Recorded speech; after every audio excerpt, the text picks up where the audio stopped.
Let's do it here. Another episode of Goz On The Go. All the things you need to know in the sports world in 30 minutes and less.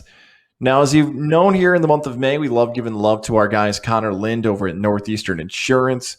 Shout out to him. Easy Up. Now, you'll hear more about Connor and Easy Up. And if you haven't learned more about these guys, make sure to go back and listen to previous podcasts here on Goz On The Go and Getting There with Goz. We're going to talk more about those guys next week as well, and make sure you continue to find out all those wonderful things about them. But we have a special episode this week because we have a live contest going on right now. We're going to give away not one, but two pieces of Big Hair Energy gear. Simple as this. If you're listening on Spotify or on YouTube, this is for Goz On The Go, an Apple-only contest. So it's okay.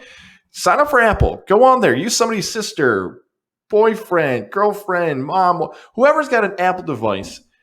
Get it now and go to Apple and leave a review and a rating. And say, hey, Goz, shoot me an email. Goz, G-O-Z at GozzillaMedia.com. So I know who it is. First two people to leave a review right here on Goz On The Go, you're winning a free piece of merch thanks to Big Hair Energy. Our guy, Steve Karbowski. If you missed it, check it out. Getting There with Goz. That episode talks about Big Hair Energy, all the wonderful things they're doing out in Utica. BHEclub.com. Again, BHEclub.com. And if you don't win that piece of merch and you still saw it, now checking out their store, go get yourself some. BHEclub.com/shop. That's Big Hair Energy. BHEclub.com/shop now to get yourself some Big Hair Energy gear. And again, first two comments to leave a review and a rating on our Apple side, win it. Now, you might say, Goz, I didn't get a chance to win. Don't worry. This is a Godzilla Media-wide contest. So I'm not going to leave you guys out on Spotify and YouTube and everything else. You've got an advantage because all you have to do now is just search Godzilla Media, and you'll see all the other podcasts there. On the YouTube side, it's even easier. You got all the videos in front of you, and go back and watch our guys like Trav and Rigney, and White Heat with Brian Cady, and The Space Between Your Ears with Brian Cady, and all the other guys that were doing great things. And that's how you can win your prize there. Sports with a Z and a T. All that stuff.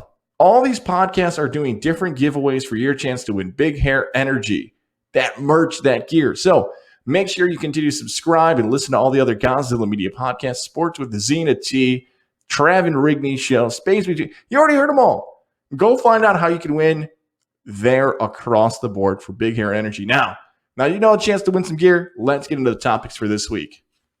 So we're taping this episode late, as we always do on a Wednesday night, and a little later than usual because we just watched, or maybe even listened to, the end of that New York Knicks Atlanta Hawks game live from Madison Square Garden. And I say live because the crowd was insane. Has it been this long? Has the Garden always been like that? Oh, wow, guys, there's a packed house for Madison Square Garden. I know that, and I'm going to say like cliche-wise because we hear about the myth, the aura around Madison Square Garden when it comes to the postseason in basketball and the Knicks. But it had been so long, and I think it's a combination of that plus COVID and fans not being able to cheer on their team that I forgot how insane it gets. The fans are on their feet the entire game, and I know it's just round one of the NBA playoffs, but think about this when we talk about the perspective of professional sports crowds. College is not in this discussion. College sports crowds are completely different, both basketball and football especially. And I say that because the fans that go to these games usually are cheaper tickets, and they're going there to root on their alma mater or their current school and everything else. So college is a whole different debate. Professional tickets are a bit more expensive. So you may have different people who are just there to be seen, especially in the NBA when you have courtside seats and everything else. But think about the true home court, home ice, home field advantages across professional sports. Football, the 12th man of the Seattle Seahawks are into the discussion. Both the Packers and the Vikings because of both weather and passionate fan bases. And, of course, the Bills Mafia and the Buffalo Bills. Those are some of the crowds I think about. In hockey, Nashville's the big one that jumps to my mind, and a lot of the Canadian cities as well. Baseball, Yankee fans, we know how much you guys continue to cheer on your teams. The Kansas City Royal fans are in that mix too. Passionate fan base. The Cardinals always push out, but the NBA, and in particular, 4 cities that jump out to me in more recent times. Indiana, Oklahoma City, Toronto, and now New York. Jurassic Park for the Raptors. Remember The Last Dance, how crazy Pacer fans get about their basketball? Oklahoma City, a smaller market. But I just listed off maybe 10 to 12 teams in individual sports. I try to break it up a bit. Why is the New York Knicks in Madison Square Garden not in consideration as the flat-out best? Now, the Yankee fans are going to say, no, it's better to play when you're a Yankee fan in Yankee Stadium. The Pedro Martinez, the Red Sox battles and everything. Yeah, the Bronx Zoo is the zoo for sure, how crazy it gets out there. But what's happened in places like that in Fenway Park, we've seen so many more examples because those teams have won. So we've seen Red Sox fan, we've heard from Yankee fan, we've seen it, heard it, all those things. But when you get something different, fresh, and new like the Knicks in Madison Square Garden, and then chanting things like Trae Young's balding, and then other things they will say to Trae Young, but I'll keep it clean for the podcast. It is entertaining. I can't get enough of it. I want the Knicks to continue to win now, and I've not always been a Knicks fan. Growing up for basketball, I used to root against Michael Jordan, then I rooted for LeBron, and of course the Carmelo situation with the Knicks. But I've rooted against the Knicks for a long time because I felt as if Knicks fans never respected my guy Melo, and I even texted my buddies. I said, is this always how MSG was when Melo was playing? It didn't feel like that. But now the Knicks have not only gotten that underdog feel that they haven't won for so long, they've got such a passionate fan base and a crowd and the best atmosphere in professional sports going right now. Maybe I'm fresh and just a couple minutes off of finishing off that game, but really think about it. The best advantages in professional sports, the New York Knicks and what I just saw out of that crowd is in a discussion, is maybe quite possibly the top one. And the only reason I hesitate is because if that's the first round of the passion from Knicks fans, what if they beat the Hawks? What if they play the Sixers? What if they get to a conference finals?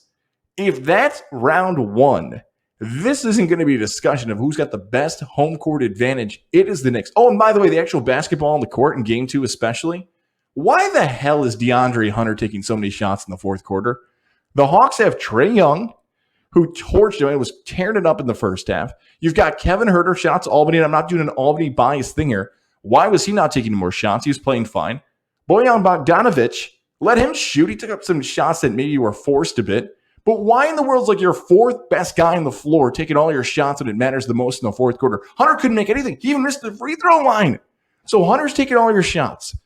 The Knicks took advantage. And it's not just one guy for the Knicks being a superstar. It's great movement on offense, whether it's Derrick Rose or Julius Randle. Everybody's getting touches and making plays. The Knicks are a fun team to watch, especially in the Garden. And I can't wait for the series to get more competitive to see how crazy Knicks fan will continue to go.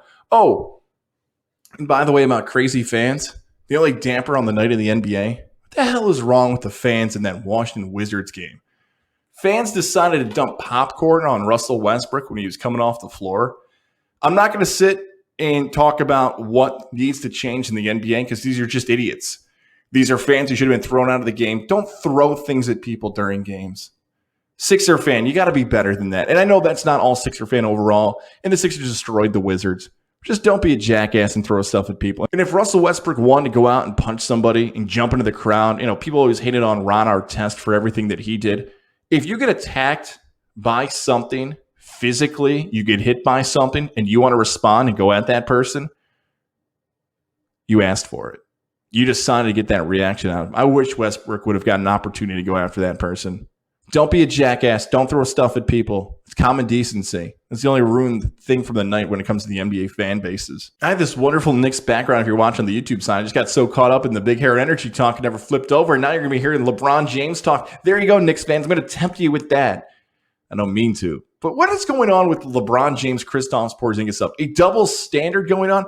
If you are a fan of conspiracies and people's lying to you and not believing the truth, if you are one of those people, this is the theme of this week's Goz On The Go. This is one of many stories that has been the talk of the sports world that just doesn't make quite sense to me. Okay, so Kristaps Porzingis plays for the Dallas Mavericks, now a former New York Knicks player. He gets fined $50,000 by the NBA for breaking COVID violations, basically. So he gets that, but LeBron James didn't get anything. And if you're not piecing this together, LeBron James attended an event for a sponsorship. Kristaps Porzingis did something similar. One gets a $50,000 fine. The other one gets off easy and free. Well, according to a statement from CBS Sports, the NBA has responded to this. Why LeBron James versus Kristaps Porzingis was different was that at LeBron James' event, there were protocol violations, but there really weren't because the event required individuals to either be vaccinated or return a negative COVID test. The same could not be said for Kristaps Porzingis'. Do you believe that?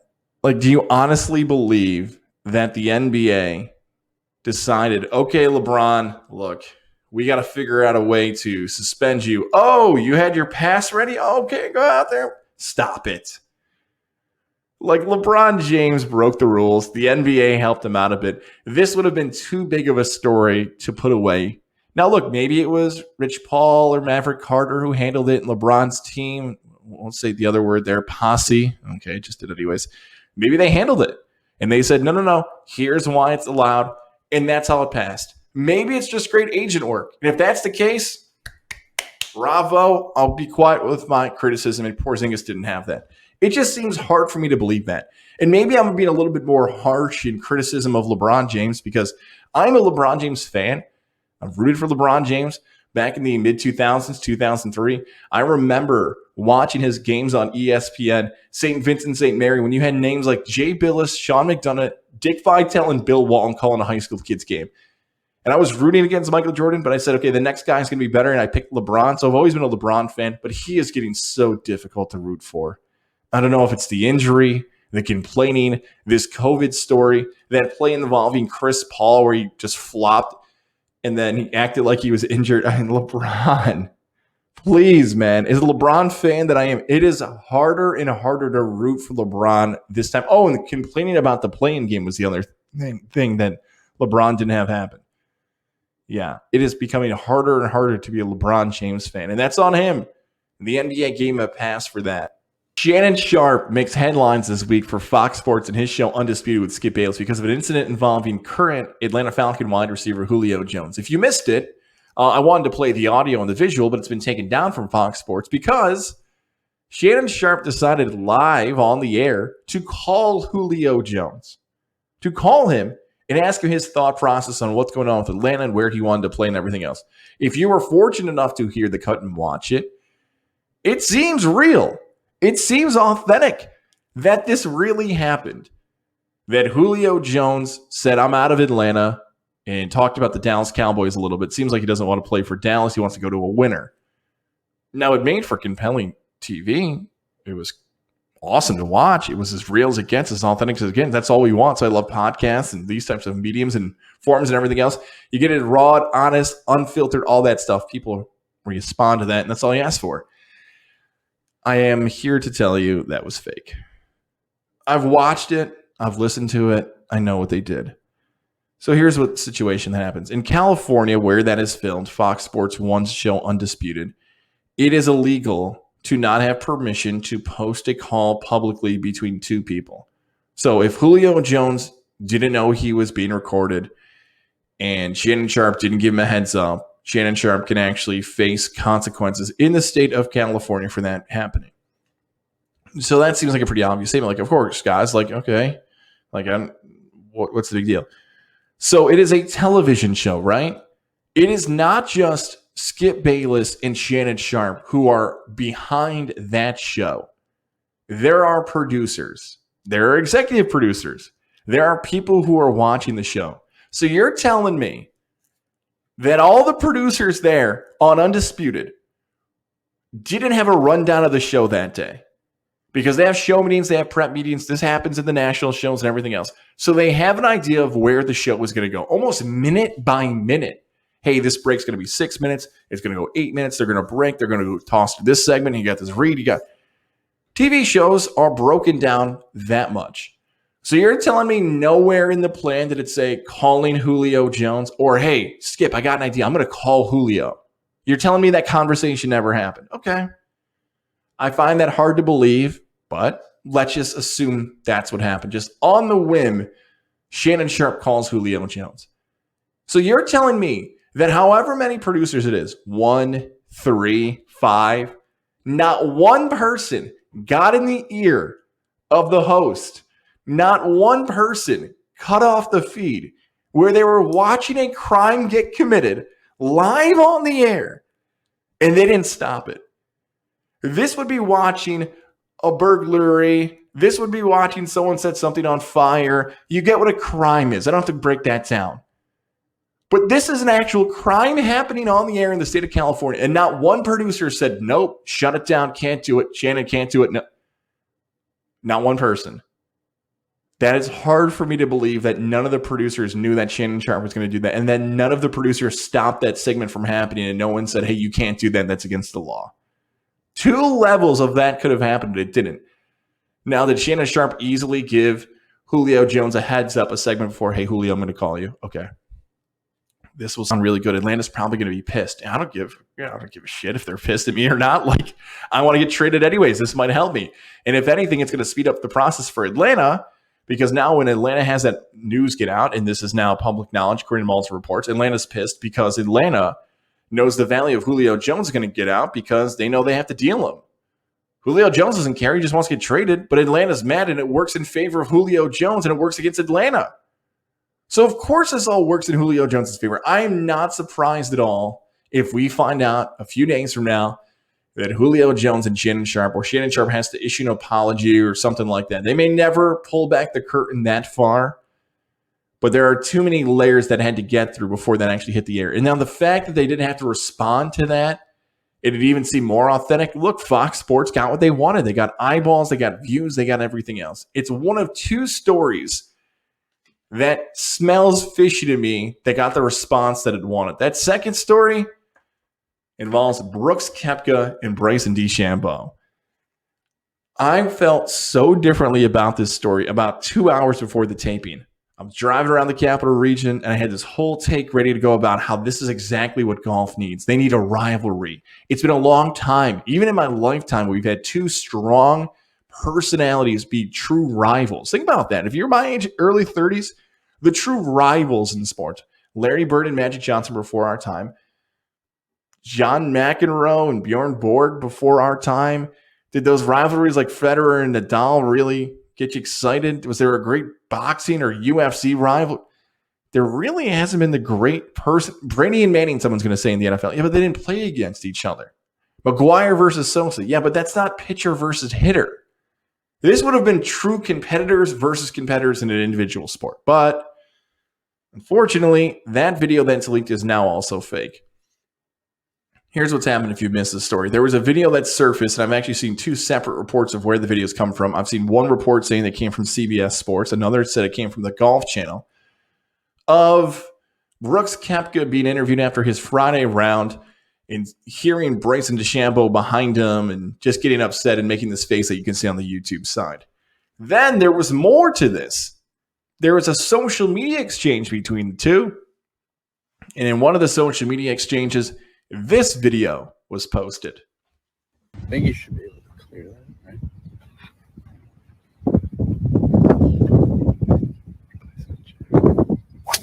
All right, Brooksy. Again, 2 things to this story that, to me, as someone who's worked in media before, make 0 sense. Let's start with the actual footage itself. So if you've seen this footage, which is still out there, none of it makes sense. So this is what's called raw footage, where usually it just gets scrapped. Hey, we're going to reset the interview. You swore, you can't do this, you can't do that. It didn't give me what I wanted. Out of common decency for the person that you're interviewing, you would tell them, and this is already understood, hey, we're going to reset. Obviously, none of that's going to air. Obviously, none of that's ever going to get out there. That is just common courtesy 101 of interviewer versus interviewee. You don't want something that somebody said that they didn't want out there to be out there. So how the hell did CBS Sports or the Golf Channel let that leak? Was it a production assistant who was ticked? Okay, you're going to risk your job to get fired over that? Okay, it doesn't make a lot of sense. Did they get permission from somebody to air that? Who would they get permission from? Koepka? DeChambeau? Like, how the hell did that audio and visual hit the internet? That makes 0 sense to me. And then add it with the social media stuff. If you hated somebody, just think about this for a second. If you despise somebody as much as they want us to believe that DeChambeau and Brooks Koepka despise each other, would you talk to them on social media? Some of you may not. Some of you might just flat out block them. If you really can't stand somebody, do you want to joke around with them? Once I saw the Twitter stuff happen, I'm like, okay, they're in on it together. Even the video you may have just heard or watched, depending on if you're listening on YouTube or Spotify or Apple, didn't that sound a lot like two buddies goofing around? Or someone trying to pull a prank on one of your friends who is easily irritated or annoyed and it's really funny? That's what that Brooksy thing sounded like to me. I was so excited to come on here and talk about how this is not just what golf needs, but what sports needs, a true rivalry that you want to see these guys paired up on a Saturday or a Sunday. But thinking about what I know about videos and just flat out decency as a reporter, a host, an anchor, you never, ever, ever let that hit because you lost the trust of the interview. The next time that Golf Channel reporter or CBS reporter wants to interview Brooks Koepka, he's going to say no. He's going to say, why? Hey, you made me look bad, and I trusted you that we were going to do this as professionals. Or somebody leaked it. Yeah, I'm bummed that these were both fake stories, but unfortunately, they seem too staged to actually be real. Now, if you want the real bad boy of sports right now, and the guy I'm rooting for, who I become a fan of more and more every single day, and that guy's Trevor Bauer. Trevor Bauer just talking smack to the Houston Astros. There's some footage that's gotten out there more and more of Bauer just putting his hand to his ear like Hollywood Hulk Hogan and talking smack to the Astros. That's what I want to see. That's what I like hearing. Trevor Bauer, if you missed it, called them cheaters and cowards and everything else involving this team, the Houston Astros, and now he's a part of the Los Angeles Dodgers, and that's what he decided to do. Bauer's a character, man. And I can't wait for him to continue to get booed by the fans of Houston because he has become public enemy number one and he doesn't care. Now, he took the loss in the game 5-2, but Bauer has somehow become this voice of baseball where he wants to do it his way and he becomes entertaining and embraces the whole thing. That's the realest rivalry. Trevor Bauer versus the Houston Astros. And good for him, man. If you want somebody to root for in baseball, if you want a character, must-see television. I talk about Fernando Tatis and Mike Trout and players you just can't miss. Why isn't Bauer in that conversation? Why isn't Trevor Bauer one of the guys that says, I don't know what the hell this guy is going to do on the mound. I don't know what face he's going to make. I don't know what he's going to wear in his cleats. Is he going to launch the ball over the center field fence when he gets mad and ticked off by Bauer? I love this guy more and more. That is the real thing baseball needs. A nut job like Trevor Bauer. And I want to see that matchup. World Series, I told you preseason Yankees Padres. If I got Dodgers Astros instead, I will sign up for that. Yankee fan, I didn't forget about you. I know I pushed you a little down further in this Goz On The Go, but I didn't forget about you. News involved the Yankees playing a lot better. New York looking like a top team in the American League. And here's the big thing, though, that's going to happen. Corey Kluber, a two-time Cy Young Award winner that the New York Yankees brought in this offseason, is out for about 2 months. And let's sit right there with the 2-month thing. When you hear that, you already know, okay, so probably after the All-Star break, which is mid-July, okay, he'll be back for the most important games. Just pause, because if you've been following the New York Yankees involving injury timelines, they never match. Remember the Aaron Judge thing where you thought he was going to be out for a month and he's about out for 9 weeks and just constantly they were just stories of, well, now he's going to swing. Now he's going to do that. Severino, I could run through a list. I probably have double-digit examples of Yankees lying about an injury timeline. So because the last 3 years, injuries have leaned towards further time away than quicker time back, you might not see Corey Kluber back till August or September. So Yankee fan, that means this. You are going to have a new favorite player on the Yankees rotation. And he may be your favorite player overall because the impact of what he can do in 2021 is massive. And that's Deivi Garcia. The young pitcher could have the biggest impact for the rest of the season for the Yankees because who is going to step up in Kluber's place? Who is going to pitch in those big games against good American League teams? And if a pitcher, especially a young pitcher like Garcia, can develop and get these innings, he can be the difference between having the home field advantage and not having the home field advantage when it comes to the postseason. The Tampa Bay Rays have been one of the hottest teams in baseball. We were talking about a double-digit win streak for that team. So as good as the New York Yankees are playing, the Tampa Bay Rays are sitting atop the division. Oh, by the way, Yankee fan, even though the Yankees are 8 games above 500, you're sitting in third place. The Red Sox have not cooled off that much. I know they lost 2 in a row in the recent times, but Yankee fan, that's what Davy Garcia can do for your team this season. That's what he might need to do for your team this season. He's exciting. He's fun.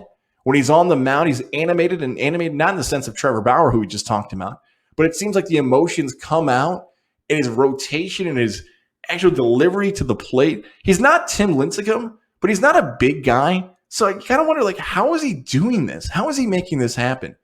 Garcia needs to step up and be that guy. And Yankee fan, either you're going to love him and embrace him and say he was the difference for the 2021 season, or he is going to be the one you blame the most in the lack of offense again. Garcia has to be the one to step up. I know Clark Schmidt's been in the conversation too, but Schmidt versus Garcia, I trust Garcia more because I've seen more of Garcia, and he's never really disappointed me.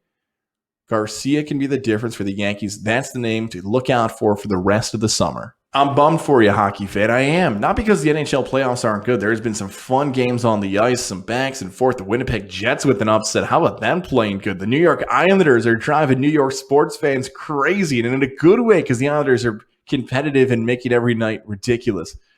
I'm talking about the lack of star power that could be on the way. Now, Connor McDavid, the best player in the NHL, his Edmonton Oilers team gets dropped out. So if you're just a casual NHL fan that wanted to watch some hockey, McDavid's the best. You're not going to get him. Jack Eichel, everything that happened out in Buffalo, he had a horrible 2020-2021 season. Obviously, the Sabres stink, and he's not in there too. Look, you got Austin Matthews for the Toronto Maple Leafs, and he's still good. But I say the lack of star power and how many other names are out there is because the big news involving hockey wasn't so much of what was happening with the ice.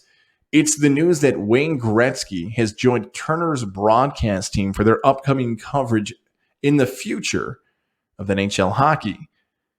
You don't want that to happen. I know it's the great one. It's the Michael Jordan. I don't even have to compare Gretzky to Michael Jordan. We know who Wayne Gretzky is. But the fact that he left his job in management for the Edmonton Oilers to join a broadcast team, I wish the timing was a little different. I wish he got out of the way. Could you wait till July, Gretzky? Could you wait a little bit? And Andrew Marchand does a great job of the New York Post covering these media stories. And maybe Gretzky's agent said, let's make this a bidding war and get more money. It's just smart finances and everything else. I wish he would have been pushed aside because I wanted this to be the new spotlight for the news. And I'm talking about the news like Nathan McKinnon and these other stars in the NHL who might break out and become household names soon enough. Wayne Gretzky's been around forever. And when the coverage begins, I don't know how Gretzky's going to do as an analyst. The bar has been set high by some of these guys like Tony Romo and others. And when you are the name Wayne Gretzky, everyone expects you to be an all-time great at everything you do. That's the expectation you did because of how amazing you were on the ice. He may not be like that when it comes to the coverage. But hopefully the NHL makes some stars this postseason. Matthews, McKinnon, the two names that most people will be familiar with, but hopefully some more stars emerge. So when Wayne Gretzky's covering the NHL, you'll know some of the names that aren't Wayne Gretzky when they pop up on your TV. My best bets for the week, I've been going through games on the NHL, the NBA, Major League Baseball. There's a few I thought about taking. I love the idea of taking always a Blue Jays over against the Yankees in the afternoon. But a doubleheader now threw it off. So I don't feel as confident in that Blue Jays-Yankees play. By the time some of you listen to this, that game will already be over. Then I wanted to lean towards a Friday game. I wanted to maybe do a Maple Leafs Hurricanes parlay. I don't love that either because Game 7's around the corner. It's tough to bet against a team whose life depends on it. The over-unders are spot on. The confidence level's low for me here. And maybe I'm a little gun-shy with the wagers now because of how bad the Clippers looked. I did my heaviest wagering segment in the history of Goz On The Go, and now the Clippers can't beat the Dallas Mavericks. All right, enough stalling. Here's the best bet I would place for you. I would just go against the Nets. I know Brooklyn looks good. I know they're dominating the Celtics right now, but the series is going to shift to Boston Friday night, Game 3. Brooklyn's a 7-point favorite, and maybe the fun bet's the Celtics on the money line. Have a nice payback there. Maybe the Nets just don't want to be there. They don't show up. because they're getting a little overconfident. The Garden gets rocking, this time the Boston Garden. The Celtics have a lead for most of the game. Brooklyn claws back. It's tight in the fourth, and Boston pulls away and makes it 2-1. That's my play. I would just take the Celtics money line. I don't feel good about it, but everything looks pretty solid. A lot of these lines, as Stanford Stephen the Bear like to say, stink out loud. Don't feel confident in that, but I feel confident that you have a chance to win some Big Hair Energy prizes. If you enjoyed this podcast, even if you didn't, still leave a review. Tell your friends. Tell everybody to subscribe on our YouTube channel and more. And don't forget, listen to all the other great Godzilla Media podcasts. Exciting stuff continues this summer. Enjoy the start to Memorial Day weekend. Our final show in May. We're going to have a Memorial Day show on Getting There with Goz coming up on May 31st. And then I'll talk to you for our first June edition of Goz On The Go next week. Talk to you then.